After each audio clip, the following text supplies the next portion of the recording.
ಅನೇಕ ರೈತರು ಕಡಿಮೆ ಸಮಯದಲ್ಲಿ ಹೆಚ್ಚಿನ ಲಾಭ ಗಳಿಸಲು ಮೆಣಸಿನಕಾಯಿ ಬೆಳೆ ಬೆಳೆಸುತ್ತಾರೆ. ರೈತರೇ, ನೀವು ಸಹ ನಿಮ್ಮ ಹೊಲದಲ್ಲಿ ಮೆಣಸಿನಕಾಯಿ ಬೆಳೆ ಬೆಳೆಸಲು ಯೋಚಿಸುತ್ತಿದ್ದರೆ ಈ ವಿಡಿಯೋ ನೀವು ನೋಡ್ಲೇಬೇಕು. ರೈತರೇ, ನಿಮ್ಗೆ ಗೊತ್ತು, ಗ್ರಾಹಕರು ಮೆಣಸಿನಕಾಯಿ ಖರೀದಿಸುವಾಗ ಆ ಮೆಣಸಿನಕಾಯಿ ಆಕರ್ಷಕವಾಗಿದೆಯೋ, ಅದು ಹಸಿರು ಬಣ್ಣ, ಹೊಳೆಯುವ ಹಸಿರು ಬಣ್ಣ ಹೊಂದಿದೆಯೋ ಮತ್ತು ಅದರ ಸೈಜ್ ಕೂಡ ನೋಡ್ತಾರೆ. ಹಾಗಾಗಿ ರೈತರೇ, ನಾನು ನಿಮ್ಗೆ ಇವತ್ತು ಇಂಥ ಒಂದು ತಳಿಯ ಬಗ್ಗೆ ಮಾಹಿತಿ ನೀಡಲಿದ್ದೇನೆ. ನಾನು ನಿಮ್ಗೆ ಹೇಳ್ತಾ ಇರೋದು ಆಡೋರ್ ಸೀಡ್ಸ್ ತಯಾರಿಸಿದ ಬ್ಲಾಕ್ 99 ಈ ವೆರೈಟಿ ಬಗ್ಗೆ. ಈ ಬ್ಲಾಕ್ 99 ಮೆಣಸಿನಕಾಯಿ ತಳಿ ಬಗ್ಗೆ ನಿಮ್ಗೆ ಹೇಳ್ಬೇಕಂದ್ರೆ ರೈತರೇ, ಇದು ಹೊಳೆಯುವ ಹಸಿರು ಬಣ್ಣ ಹೊಂದಿದ್ದು ಇದರ ಹೈಟ್ 12 ರಿಂದ 15 ಸೆಂಟಿಮೀಟರ್ ವರೆಗೆ ಹೋಗುತ್ತೆ.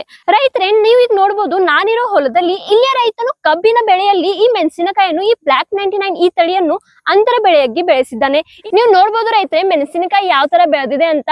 ಈ ಮೆಣಸಿನಕಾಯಿ ನೀವು ನೋಡಬಹುದು ರೈತರೇ, ಯಾವ ತರ ಇದ್ರ ಕಲರ್ ಇದೆ, ಹೇಗಿದು ಕಂಪ್ಲೀಟ್ಲಿ ಹಸಿರು ಬಣ್ಣ ಹೊಂದಿದೆ ಮತ್ತು ಇದರ ಹೈಟ್ ಕೂಡ ನೀವು ನೋಡಬಹುದು. ರೈತರೇ, ಇವರು ಬ್ಲಾಕ್ 99 ಈ ಮೆಣಸಿನಕಾಯಿಯನ್ನು ಅಂತರ ಬೆಳೆಯಾಗಿ ಬೆಳೆಸಿದ್ದರೂ 1 ಎಕರೆಗೆ 15 ಟನ್ ವರೆಗೆ ಇಳುವರಿ ಪಡೆದಿದ್ದಾರೆ ಮತ್ತು ಹೆಚ್ಚಿನ ಆದಾಯವನ್ನು ಗಳಿಸುತ್ತಿದ್ದಾರೆ. ಹಾಗಾಗಿ ರೈತರೇ, ನೀವು ಬ್ಲಾಕ್ 99 ಈ ಮೆಣಸಿನಕಾಯಿಯನ್ನು ಬೆಳೆಸಿ ಮತ್ತು ಹೆಚ್ಚಿನ ಆದಾಯವನ್ನು ಗಳಿಸಿ.